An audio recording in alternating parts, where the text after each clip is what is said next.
Yeah, no, it's just a little one off the top, Monty. How's Kai Rolls doing? Obviously, he's had a pretty rough run of it when it's come to his Socceroos call-ups. Yeah, look, unfortunately for Kai, I think he'd have had a good chance of playing in the game last night. But obviously on arriving in camp, they PCR'd everybody and he came up positive on a PCR. So, yeah, disappointing for him. No symptoms, absolutely fine. But, yeah, the rules are the rules. So, 7 days in quarantine for him and I think Craig Gooden as well. So, yeah, it's disappointing for Kai. But yeah, it's nothing we can do. So he's disappointed. He's now disappointed he can't play for us on the weekend. But nothing much changes there. We were going to be without him anyway. So yeah, prepared for the game tomorrow. Yeah, I was going to say you weren't going to have him regardless because of camp. But who's going to, I guess, step up in his place now? He's clearly not an option at all. But who can, I guess, come in and fill that role because he has been so solid, obviously. Kai's been outstanding, so it's never easy to replace one of your most consistent players. But Dan Hall had a little niggle last week. He didn't travel to Mudgee, along with quite a few other boys that sort of didn't really recover from the long trip from Perth. But Dan's back in training this week, so we've got Dan, we've got Cam Windust, another young player as well that's had a few appearances lately. So we've got some good young boys in that area that are more than capable of stepping in. Just speaking to Max before, it's not been very long since he played Adelaide. So it's, I mean, what can you take out of that? I guess obviously difficult result last time, but you must feel like you can clearly go toe-to-toe with them. Oh, yeah, for sure. Still a little bit raw, I thought that game we deserved to win the game. We went 1-0 up. We had numerous opportunities to kill the game off, and yeah, we copped two scrappy set pieces. The first one was really disappointing. Didn't clear the box. It bobbled around. It was like pinball, and then fell in the box and ended up in the back of the net. So other than that, obviously the last minute injury time again, scrappy goal where we should have done better. So look, we've learned and moved on from that. And yeah, so we've been working on making sure we're making better decisions in that final third, and fought against MacArthur in Mudgee. We created a lot of opportunities. Could have scored a lot of goals, and happy to get 4 goals. So yeah, we're at home tomorrow. We're really looking forward to the game. Well, even that Adelaide game's more than 4 games ago now. I think that's the last one where you copped one of those little heartbreaking last ditch ones. What has anything in particular changed? Have you, in terms of that, because you've said before it's not necessarily a concentration lapse, but it's been 4 games now where you've not been conceding, those late, really, really costly goals, I suppose.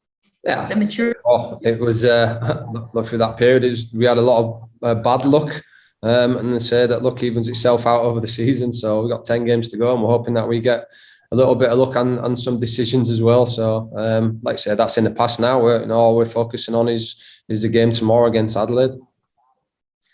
And I guess on that note, what do you need to get right against Adelaide, having got so close before? Just play the way we've been playing, stick to the process, be disciplined and attack the way we attacked against MacArthur. So yeah, just got to, like I said, just concentrate on ourselves, and we're at home, looking forward to a good crowd and making a good atmosphere. So we've got a good run now to the end of the season, and it's in our hands. Well, I know that you don't always necessarily want to talk about finals, but you are still in a position to make a run at it and maybe pinch your spot. Is that something that you talk about with the players? Is it the big motivator? Not really. The players are motivated. We got to an FFA Cup final when we started out on that journey, and the journey was to get in the FFA Cup final, get as far as we could in that competition, and get in the top 6. So nothing's changed from the start of the year. So nothing to talk about. We know that. We let ourselves down for a period when we should have won games, and we copped late equalisers or goals that cost us points, and now we've pushed on, and we've had a good couple of results, and confidence is high, and the boys that have been coming in have been fantastic as well. So yeah, just really looking forward to tomorrow and the rest of the season. More just we obviously saw Marco score a couple of goals, but you had obviously goals from a few different sources. Does it feel like in attack it started to really? We saw some glimpses earlier in the season that it is starting to gel and really bear some fruition. What you were hoping this could maybe deliver? Yeah, look, we delivered at the start of the season. People saw attacking threat that we had, and yeah, we obviously went through a period like everybody else of the schedule being a mess and no games and all that stuff. But like I said, we seem to be talking about that every week. That's just a fact, you know. There's definitely no excuses. But I think, you know, lately we've really seen that the boys, and Jason Cummins has been outstanding. I mean, he should have, you know, the amount of chances he's had, but also created for himself.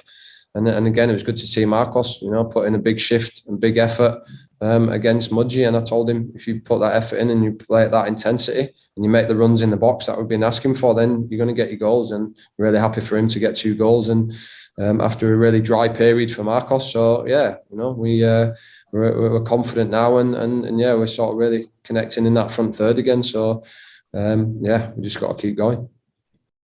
Just last one for me. Anyone else out apart from Kai? Like, you haven't had, say, the COVID spread or no extra injury things that have been picked up during the week? No. There's a few boys last week that were a little bit of a risk. So we'll look at them today. And knowing that we've got this game, we've got another week before we go to Melbourne, and then after that it's going to be pretty hectic. So what we can't do is risk players, and knowing that we've got a massive period coming up in 2 weeks, or in a week, sorry. So we need to everyone full power. So I won't take any risks with anyone that I don't think's 100% ready for tomorrow.